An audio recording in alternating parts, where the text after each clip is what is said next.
karena itu seringkali Al-Quran memberikan pesan kepada kita untuk merencanakan kegiatan-kegiatan positif dengan mendasarkan evaluasi pada hari-hari yang telah berlalu. Jadi yang kemarin dievaluasi, kemudian yang akan datang disiapkan dengan bertawakal kepada Allah Subhanahu wa taala. Itu yang dimaksudkan dengan turunnya surah Al-Insyirah itu ketika Allah menyampaikan fa idza faraghta fansab wa ila rabbika farghab fa idza faraghta fansab. Maka jika yang kemarin telah tuntas atau yang telah dikerjakan itu selesai, maka siapkan untuk merencanakan yang selanjutnya. Ya, biasanya kalau kebiasaan Rasulullah SAW sebelum tidurnya beliau kemudian berevaluasi diri, istighfar 70 sampai dengan 100 kali, mengevaluasi kegiatan di hari itu, lalu merencanakan untuk yang besok. Apa yang mau dikerjakan? Ya, kita ikuti sebagai umatnya dengan keteladanan Rasulullah SAW seperti disebutkan dalam Al-Quran surah ke-33 Al-Ahzab ayat 21. Laqad kana lakum fi Rasulillahi uswatun hasanah. Kata Allah, sungguh telah kami tetapkan ada pada diri Rasulullah. Ya, pada diri Rasulullah. Jadi Nabi Muhammad SAW ketika terlahir lalu ditetapkan sebagai Rasul oleh Allah, bukan hanya membawa kepribadian sebagai seorang manusia. Ya qul innama ana basyarum mithlukum. Quran surah ke-18 ayat 110. Ya kata Allah, katakan saya manusia seperti kalian. Jadi ada fitrah kemanusiaan pada diri Nabi Muhammad SAW. Fitrah kemanusiaan ini yang menjadikan beliau punya karakter seperti kita manusia. Makan juga, minum juga, berpakaian juga. Namun demikian ada perbedaan antara beliau dengan kita. Karena ditetapkan oleh Allah beliau sebagai Rasul, kita bukan. Beliau Nabi, kita bukan. Dan sifat Nabi dan Rasul biasanya memiliki dua keistimewaan. Satu, ma'sumun min kulil ma'asi wal karahah. Dijaga oleh Allah Subhanahu wa taala dari setiap perbuatan maksiat dan hal-hal yang buruk yang melekat kepada pribadi manusia. Di sifat-sifat yang kotor, sifat-sifat yang tidak terawat, yang lusuh, yang ingusan, yang macam-macam. Nah, itu dijaga oleh Allah sehingga tidak sama dengan manusia biasa. Jelas ya? Nah, ini penting diketahui. Kemudian yang kedua, teman-teman sekalian, diberikan keteladanan untuk diikuti. Maka itu sifatnya muttaba'. Ya, muttaba'. Muttaba' itu sesuatu yang diikuti. Bahkan spesial untuk Nabi Muhammad SAW, ketika umatnya mengikuti Rasulnya, maka dia otomatis akan langsung mendapatkan cinta Allah Subhanahu wa taala. Ini yang tidak didapatkan pada nabi-nabi dan umat sebelumnya. Jadi nabi-nabi dulu dari sejak Nabi Adam, lalu muncul Rasul pertama Nabi Nuh alaihissalam sampai dengan seterusnya, ketika umatnya mengikuti nabinya atau rasulnya, belum tentu datang langsung cinta Allah kepada umatnya. Nabi Muhammad berbeda, punya tingkat ketinggian yang luar biasa, sehingga saking tinggi dan istimewanya banyak pujian disematkan kepada beliau. Wa innaka la'ala khuluqin azim, demikian di surah Al-Qalam itu. Ketika diikuti akhlaknya, perbuatannya, kebiasaannya, cinta Allah diturunkan kepada pengikutnya. Jika ia beriman, maka turun Quran surah ketiga Ali Imran ayat 31. Qul in kuntum tuhibbunallaha fattabi'uni yuhibbukumullah wa yaghfir lakum dzunubakum. Kata Allah, katakan Muhammad sallallahu alaihi wasallam pada seluruh umatmu, pengikutmu, ya, jika kalian serius mencintai Allah, maka ikuti semua tuntunan yang dibawa oleh Muhammad sallallahu alaihi wasallam. Yuhibbukumullah, ketika itu diikuti, maka cinta Allah akan diturunkan pada orang itu.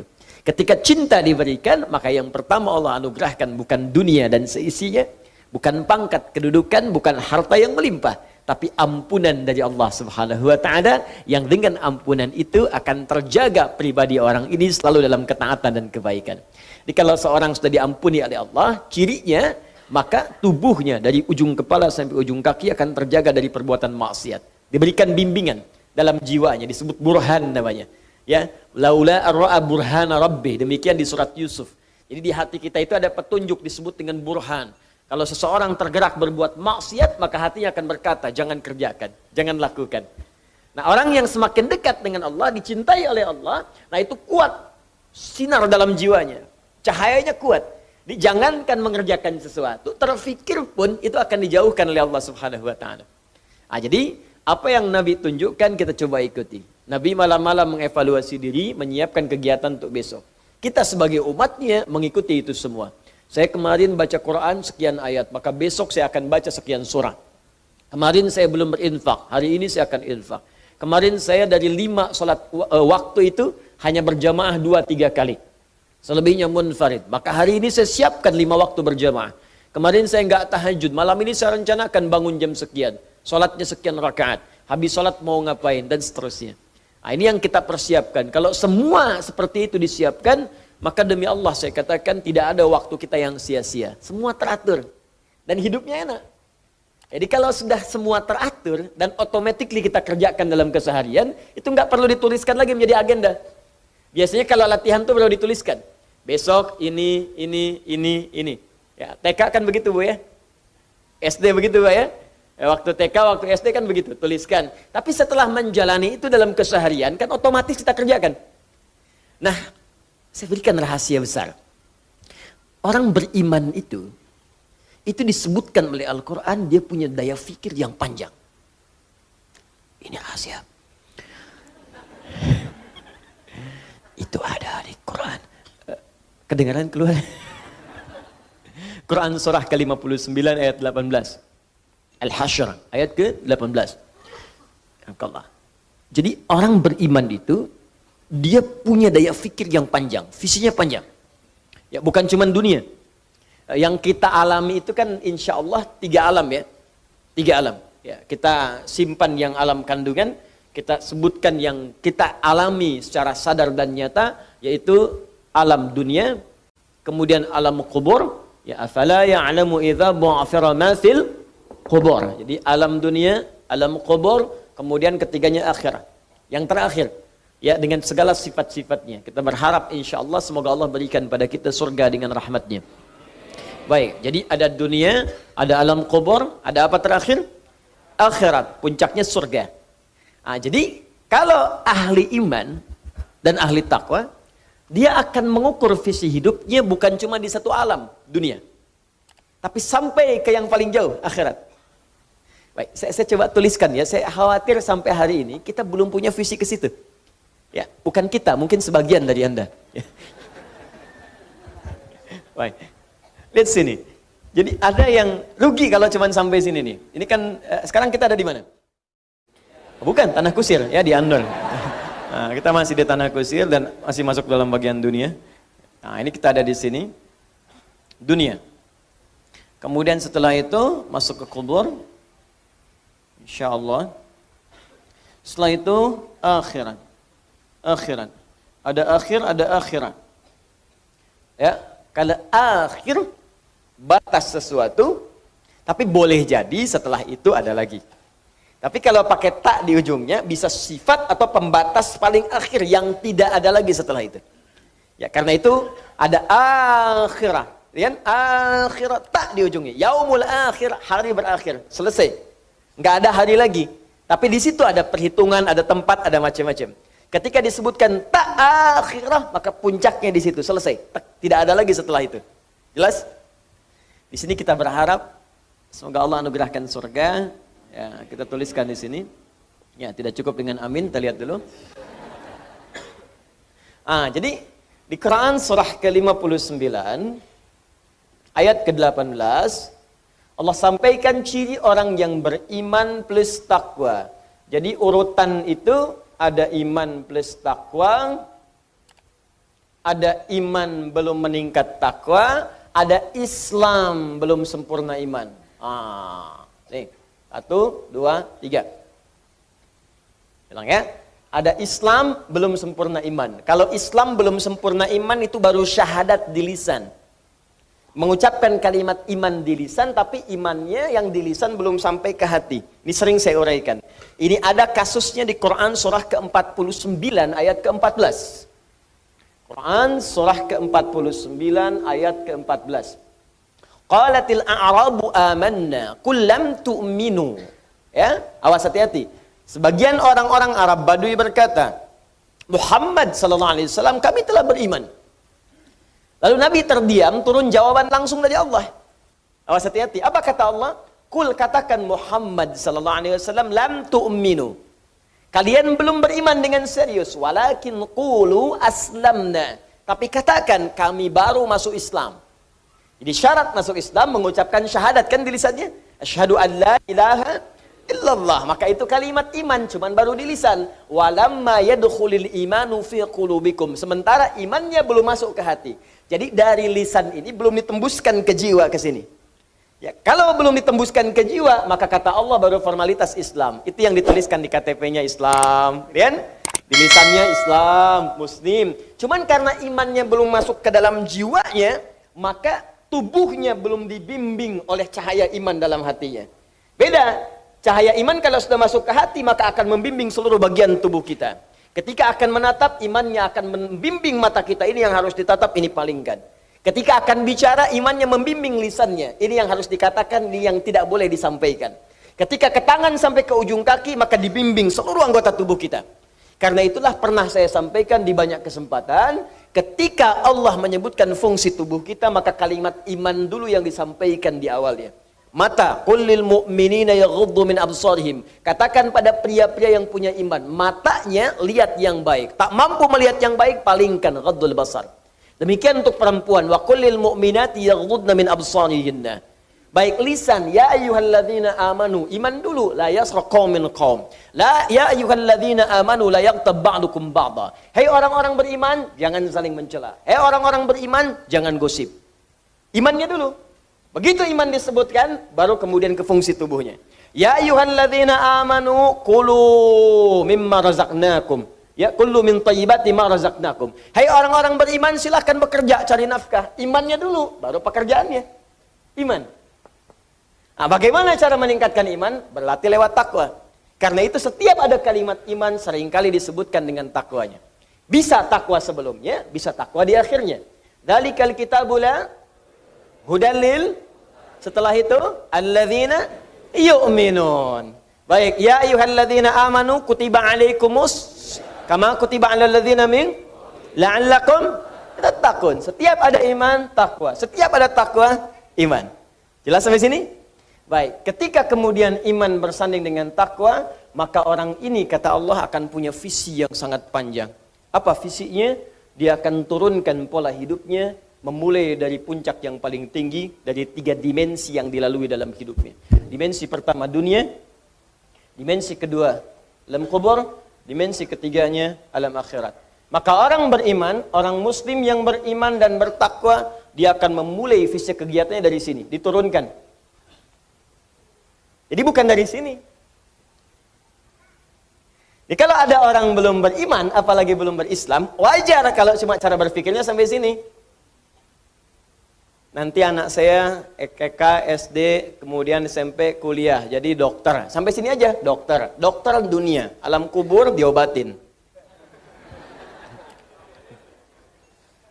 Anak saya jadi arsitek. Arsitek dunia, membangun gedung cakrawala. Di alam kubur gelap, tak mampu membangun apapun.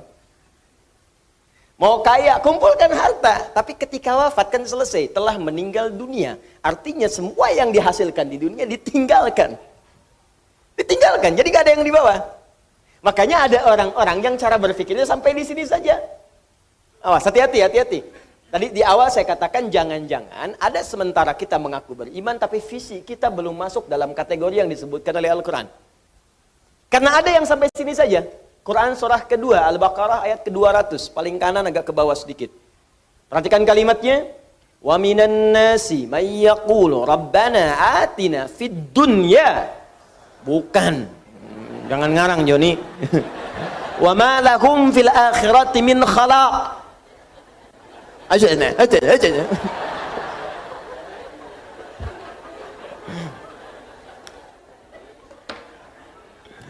Ayo menghafal. Biar nyambung kita. Ya.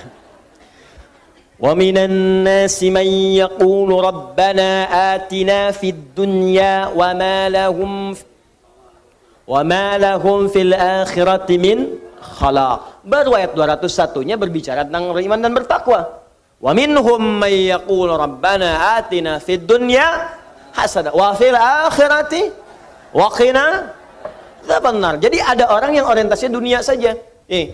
Wa minan nasi minnya litab'id, dan di antara sebagian, tidak semuanya, annas dari manusia yang hidup di bumi. Annas, nas semua manusia. Disebutkan 241 kali dalam Al-Quran. Wa minan nas, min dari semua, minnya li tab'id, bukan semua manusia tapi sebagian saja.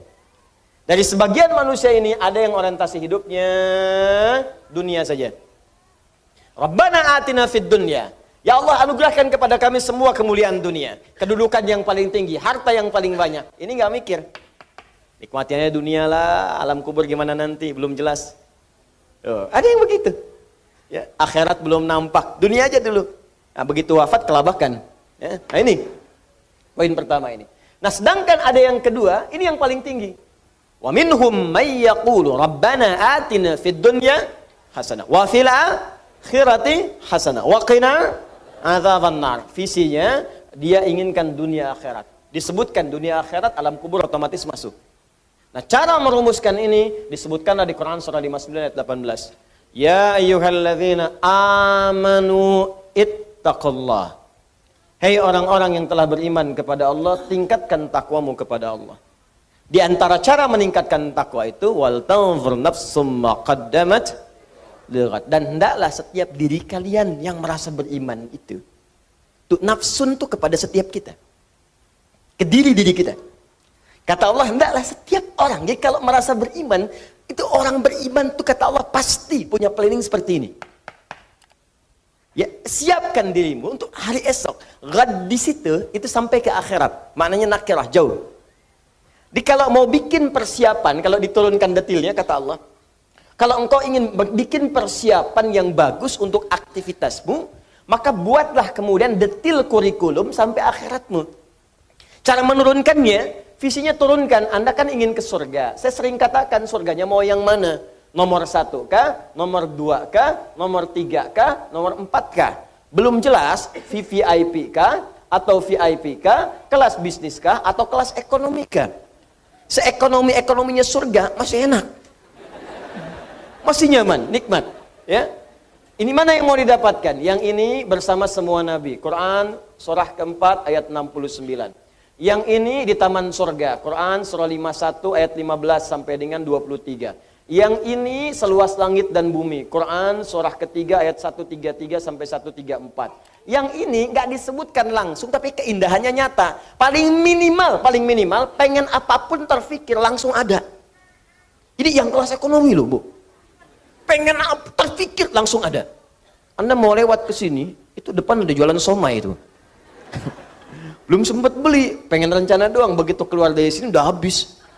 Kepikiran, masuk mobil meninggal, gitu kan? Qadar Allah masuk surga ke kelas yang ini. Begitu pertama kali masuk, yang kepikiran somai an-nur ya Allah, seling, langsung. Kok pedagangnya nggak ada ya Allah, ping ke situ muncul juga. Padahal pedagangnya udah di sini misalnya, pindah. Contoh, jelas ya? Nah, turunkan dari sini. Ini amalannya apa? Amalannya apa? Amalannya apa? Amalannya apa? Ada semua, ya. Ada semua. Di ketika Anda temukan semua amalannya ini, turunkanlah menjadi kurikulum kegiatan di bumi. Ini maksudnya. Ini contoh, saya ambil dulu yang ini ya, paling tinggi. Wa may yuti'illaha wa rasulahu fa ulaika ma'al ladzina an'ama Allahu 'alaihim minan nabiyyin was-siddiqin wasyuhada'i was-salihin wa hasuna ulaika rafiqa. Siapa yang mau taat kepada Allah dan Rasulnya, kami akan satukan mereka di surga nanti dengan 4 golongan yang paling mulia.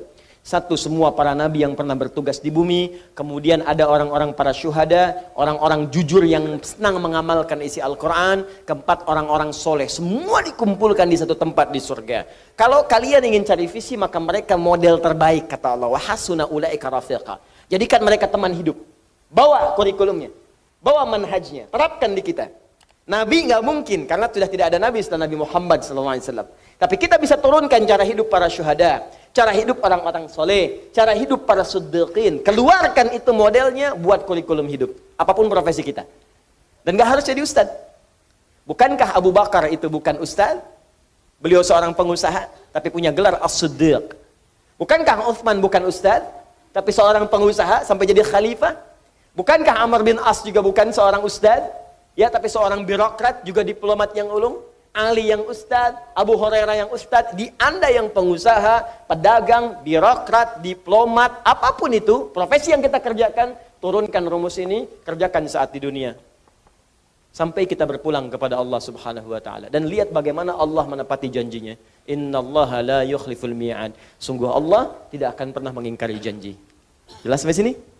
Nah, pertanyaannya, hari ini teman-teman sudah mengeluarkan yang mana dari semua ini? Ayo perjelas. Jangan-jangan dunia dikejar-kejar, tapi akhirat belum disiapkan. Terus kalau hari ini wafat mau apa? Coba deh, coba. Setiap hari saya ingatkan, harus berpikir dalam sehari, mungkin kita wafat di hari itu. Itu akan memberikan motivasi kuat bagi kita untuk membenahi diri.